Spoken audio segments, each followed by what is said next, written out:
નમસ્કાર. આકાશવાણી અમદાવાદ વડોદરા પ્રાદેશિક સમાચાર હિના મોદી વાંચે છે. સૌપ્રથમ મુખ્ય સમાચાર. કેન્દ્રીય મંત્રી મનસુખ માંડવિયાએ પ્રી વાયબ્રન્ટ સમિટમાં જણાવ્યું કે અમારી સરકાર ગરીબલક્ષી, ખેડૂતલક્ષી અને ઉદ્યોગ ફ્રેન્ડલી સરકાર છે. વિદેશ મંત્રી ડોક્ટર એસ જયશંકરે રાષ્ટ્રીય રક્ષા યુનિવર્સિટીના દીક્ષાંત સમારોહમાં કહ્યું કે આત્મનિર્ભર ભારત પોતે જ રાષ્ટ્રીય સુરક્ષાની અભિવ્યક્તિ છે. કેન્દ્રીય ગૃહમંત્રી અમિત શાહ આવતીકાલે ગુજરાતની મુલાકાત દરમિયાન વિવિધ વિકાસ કાર્યોનું લોકાર્પણ કરશે. આરોગ્યમંત્રી ઋષિકેશ પટેલે જણાવ્યું છે કે કોરોનાના નવા વેરિયન્ટની ઘાતકતા ઓછી છે, પરંતુ લોકોએ સતર્કતા રાખવી જરૂરી છે. અને ગુજરાત રાજ્ય કૌશલ્ય વિકાસ ઇકોસિસ્ટમ સાથે યુવાનોને રોજગારી આપવામાં દેશમાં પ્રથમ ક્રમે. સમાચાર વિગતવાર. કેન્દ્રના રસાયણ અને ખાતર મંત્રી ડોક્ટર મનસુખ માંડવિયાની ઉપસ્થિતિમાં ફ્યુચર કેમ ગુજરાત એટલે કે રાજ્યમાં રસાયણ અને પેટ્રોકેમિકલ્સ ઉદ્યોગના ભાવિ વિકાસ અંગેનો પરિસંવાદ યોજાઈ ગયો. ડોક્ટર માંડવિયાએ આજે ભરૂચ ખાતે આયોજિત પ્રી સમિટ સેમિનારમાં જણાવ્યું કે અમારી સરકાર ગરીબલક્ષી, ખેડૂતલક્ષી અને ઉદ્યોગ ફ્રેન્ડલી સરકાર છે. मैं आपको आह्वान करता हूं कि गुजरात का बेस्ट कल्चर, गुजरात की प्रोएक्टिव गवर्नमेंट, दोस्तों गुजरात का इकोसिस्टम को देख के 67,000 के लिए आपका एमओयू ये डिस्ट्रिक्ट के लिए हुआ है. दोस्तों आगे आइए, ये 5 लाख तक जाने चाहिए. हम आपके साथ हैं. हम इंडस्ट्रीज के खिलाफ नहीं है. हम कागजी कमियां ढूंढने वाले लोग नहीं है. हम वास्तविकता के आधार पर डिसीजन करने वाले लोग. इंडस्ट्रीज को मदद करना, इंडस्ट्रीज के साथ रहना, इंडस्ट्रीज को गुड गवर्नेंस देना, दोस्तों सरकार की जिम्मेवारी. हम केवल भाषण करने वाले लोग नहीं है जी. આ કાર્યક્રમમાં મુખ્યમંત્રી ભૂપેન્દ્ર પટેલ અને મોટી સંખ્યામાં ઉદ્યોગકારો ઉપસ્થિત રહ્યા હતા. 10મી વાયબ્રન્ટ ગુજરાત ગ્લોબલ સમિટ 2024ના ભાગરૂપે પ્રી વાયબ્રન્ટ સમિટ યોજાઈ રહી છે. આ સમિટનો ઉદ્દેશ બિઝનેસ લીડર્સ અને ઇનોવેટર્સને તેમની કામગીરી અને આગામી આર્થિક અને વ્યાપારિક તકોનું પ્રદર્શન કરવા માટે એક મંચ પૂરો પાડવાનો છે. રાજ્યમાં કેમિકલ્સ અને પેટ્રોકેમિકલ્સ ક્ષેત્રે કુલ 34,733 કરોડના રોકાણ થશે તેની વિગતો આ કાર્યક્રમમાં આપવામાં આવી હતી. મુખ્યમંત્રી ભૂપેન્દ્ર પટેલે જણાવ્યું કે ઝઘડિયા જીઆઈડીસીને જોડતા માર્ગનું 59 કરોડ રૂપિયાના ખર્ચે વિકાસ કાર્ય થવાનું છે, ત્યારે ભારત વિશ્વનું ત્રીજું ઇકોનોમિક બનશે. વિદેશમંત્રી ડોક્ટર એસ જયશંકરે ગાંધીનગર ખાતે રાષ્ટ્રીય રક્ષા યુનિવર્સિટીના ત્રીજા દીક્ષાંત સમારોહમાં વિદ્યાર્થીઓને પદવી એનાયત કરી. આ કાર્યક્રમમાં શિક્ષણ મંત્રી ઋષિકેશ પટેલ વિશેષ ઉપસ્થિત રહ્યા હતા. દીક્ષાંત સમારોહમાં 30 ડિપ્લોમા, 85 સ્નાતકો, 169 અનુસ્નાતક, 127 અનુસ્નાતક ડિપ્લોમા અને 3 પીએચડી પુરસ્કાર મેળવનાર 414 વિદ્યાર્થીઓને સન્માનિત કરવામાં આવ્યા. આ પ્રસંગે સંબોધન કરતા વિદેશમંત્રી ડોક્ટર એસ જયશંકરે કહ્યું કે આત્મનિર્ભર ભારત પોતે જ રાષ્ટ્રીય સુરક્ષાની અભિવ્યક્તિ છે. તેમણે વધુમાં જણાવ્યું કે દેશ સુરક્ષા ક્ષેત્રે કેટલાક ચોક્કસ સંજોગો અને અસાધારણ પડકારોનો સામનો કરી રહ્યો છે. આ ઉપરાંત સાયબર સુરક્ષા અને ફેક ન્યૂઝ અંગે લોકોને તેમણે માહિતગાર કર્યા હતા. કેન્દ્રીય ગૃહ અને સહકાર મંત્રી અમિત શાહ આવતીકાલે ગુજરાતની મુલાકાત દરમિયાન વિવિધ વિકાસ કાર્યોનું ખાતમુહૂર્ત તથા લોકાર્પણ કરશે. અમારા સંવાદદાતાના જણાવ્યા મુજબ શ્રી શાહ આવતીકાલે સવારે અમદાવાદ જીએમડીસી ગ્રાઉન્ડ ખાતે પીએમ સ્વનિધિ યોજનાના લાભાર્થીઓ અને તેમના પરિવારજનો સાથે સ્નેહમિલન કાર્યક્રમમાં જોડાશે. શ્રી શાહ ગાંધીનગર પાંસર કલોલ ખાતે બપોરે પાંસર તળાવનું લોકાર્પણ તેમજ વિવિધ વિકાસ કામોનું ખાતમુહૂર્ત કરશે. ત્યારબાદ કલોલ ખાતરજ પાસે સરદાર પટેલ ગ્રુપ આયોજિત વિશાળ એકતા સંમેલનને સંબોધન કરશે અને સરદાર પટેલ સાહેબની 15 ફૂટ ઊંચી પ્રતિમાનું અનાવરણ કરશે. ત્યારબાદ સાબરમતી રેલવે ગ્રાઉન્ડ ખાતે ગાંધીનગર જન મહોત્સવ અંતર્ગત સાંસદ ખેલ સ્પર્ધાનો શુભારંભ કરશે. તો સાંજે તેઓ ગુજરાત યુનિવર્સિટી કેમ્પસ ખાતે ગુજરાત સાહિત્ય મહોત્સવનું ઉદ્ઘાટન કરશે. આરોગ્યમંત્રી ઋષિકેશ પટેલે જણાવ્યું છે કે કોરોનાના નવા વેરિયન્ટની ઘાતકતા ઓછી છે, પરંતુ લોકોએ સતર્કતા રાખવી જરૂરી છે. આરોગ્યમંત્રીએ કહ્યું કે હાલ રાજ્યમાં કોરોનાના અમુક સક્રિય કેસ છે, જો કે એક પણ દર્દી હોસ્પિટલમાં સારવાર હેઠળ નથી. તેમણે કહ્યું કે રાજ્યમાં કોરોના પોઝિટિવ તમામ કેસોનું જીનોમ સિક્વન્સિંગ કરવામાં આવી રહ્યું છે અને દર્દી હોમ આઇસોલેશન ઉપર છે. રાજ્ય સરકાર હંમેશાની માફક એને જે કોવિડના ખરા સમયમાં જે વ્યવસ્થાઓ કરી હતી આજે પણ એ વ્યવસ્થાઓ સુદૃઢ છે. દવાની વાત હોય, બેડની વાત હોય અથવા તો વેન્ટિલેટરની વાત હોય, આ તમામ બાબતો જે અને ઓક્સિજન ટેન્ક, આ તમામ બાબતોની સજગતા અને એની યોગ્ય જાળવણી અને ચાલુ કન્ડિશનમાં છે કે નહીં એ પણ અમે ચેક કરી લીધું છે અને સાથે અત્યારે જે હજુ પણ કેસો એવા નથી જેથી ડરવાની જરૂર પડે અને આ JN1 એ ઓમિક્રોન વેરિયન્ટનો એ બદલાયેલું જ સ્વરૂપ છે એટલે આ બદલાયેલા સ્વરૂપમાં અને આમાં જે જૂના જે હતા એ પ્રકારના જ એના લક્ષણો છે. ત્યારે ગુજરાતમાં જેટલા કેસ આવે બધા હોમ આઇસોલેશન છે. કોઈને પણ અત્યારે દવાખાનાની અંદર ઓબ્ઝર્વેશન રાખી અને ટ્રીટમેન્ટ કરવાની જરૂર પડે એવા દેખાતું નથી. આ પ્રાદેશિક સમાચાર આપ આકાશવાણી અમદાવાદ વડોદરા કેન્દ્ર પરથી સાંભળી રહ્યા છો. વધુ સમાચાર વિજ્ઞાપન બાદ. સિક્કા સિક્કા સિક્કા ચાલશે ચોક્કસ ચોક્કસ. સિક્કાઓના લાંબા આયુષ્યના કારણે એક જ મૂલ્યના વિવિધ સિક્કા એક સાથે ચલણમાં રહે છે. તેથી અફવાઓથી દૂર રહો અને ખચકાટ વિના લેવડ દેવડ માટે તેનો ઉપયોગ કરો. બેંકોને પણ ગ્રાહકો પાસેથી સરળતાથી સિક્કા સ્વીકારવાની સૂચના આપવામાં આવી છે.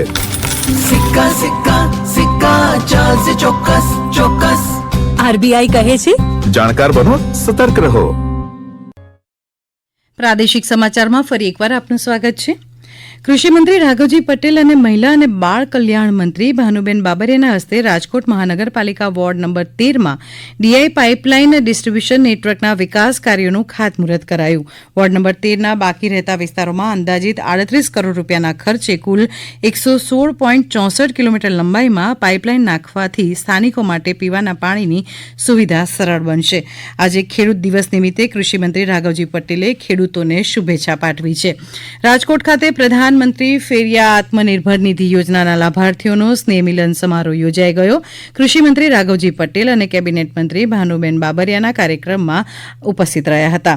કૃષિમંત્રી રાઘવજી પટેલે જણાવ્યું કે પીએમ સ્વનિધિ યોજનાનો લાભ નાના વેપારીઓ, ફેરિયાઓ અને રોજનું રડીને ખાનારાઓ લઈ રહ્યા છે. પરિણામરૂપે તેમના ધંધાનો વિકાસ થતાં આજીવિકામાં વધારો થયો છે અને લાભાર્થીઓનું જીવન ધોરણ ઊંચું આવ્યું છે. રાજ્યની યુવા પેઢી નવી અને અદ્યતન ટેકનોલોજીથી સતત જાણકાર રહી પોતાના કૌશલ્યોનો વધુ સારી રીતે ઉપયોગ કરી શકે તે માટે રાજ્ય સરકારે અનેક નવતર પહેલો શરૂ કરી છે. જે અંતર્ગત મુખ્યમંત્રી ભવિષ્યલક્ષી કૌશલ્ય વિકાસ યોજના હેઠળ અત્યાર સુધીમાં 13,000થી વધુ વિદ્યાર્થીઓને તાલીમ આપવામાં આવી. તો મુખ્યમંત્રી સ્કિલ ડેવલપમેન્ટ ઇનિશિયેટિવ અંતર્ગત ગત વર્ષે 5.5 લાખથી વધુ યુવાનોને તાલીમ મેળવી હતી.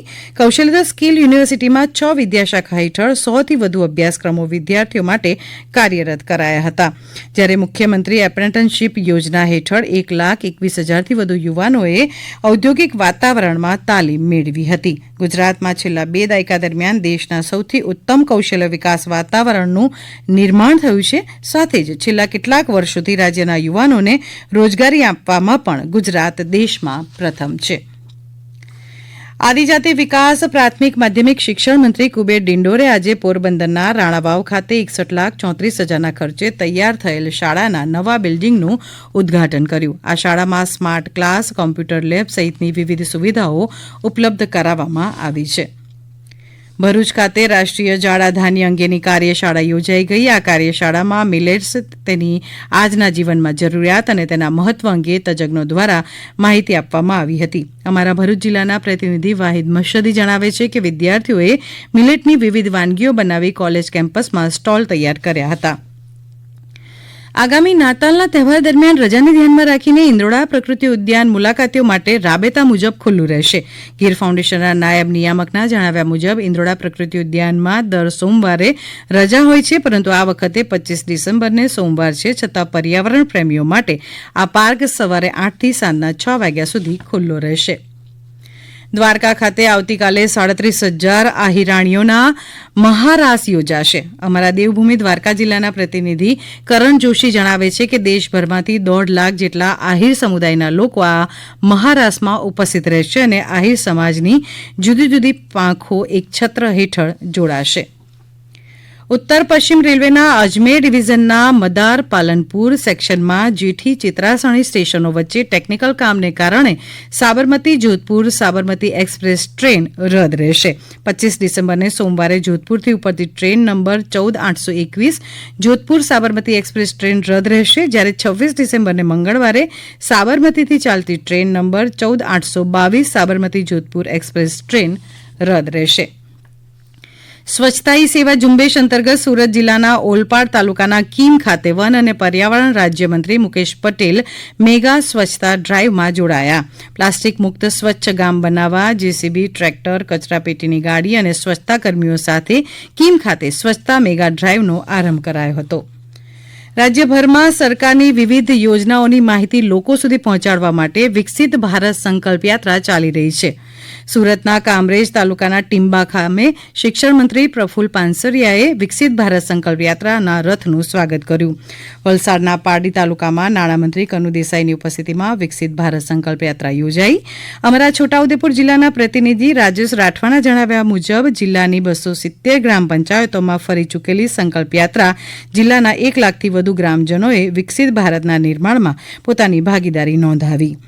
અમારા આણંદ જિલ્લાના પ્રતિનિધિ પરેશ મકવાણા જણાવે છે કે વલ્લભ વિદ્યાનગર ખાતે વિકસિત ભારત સંકલ્પ યાત્રા યોજાઈ. પંચમહાલના કડાચલા ગામે, સુરેન્દ્રનગરના બાવડી ગામે, ભરૂચના કરા ગામે તો મહેસાણાના નોરતોલ ગામે વિકસિત ભારત સંકલ્પ યાત્રા અંતર્ગત સરકારની વિવિધ કલ્યાણકારી યોજનાઓના લાભાર્થીઓને લાભોનું વિતરણ કરવામાં આવ્યું.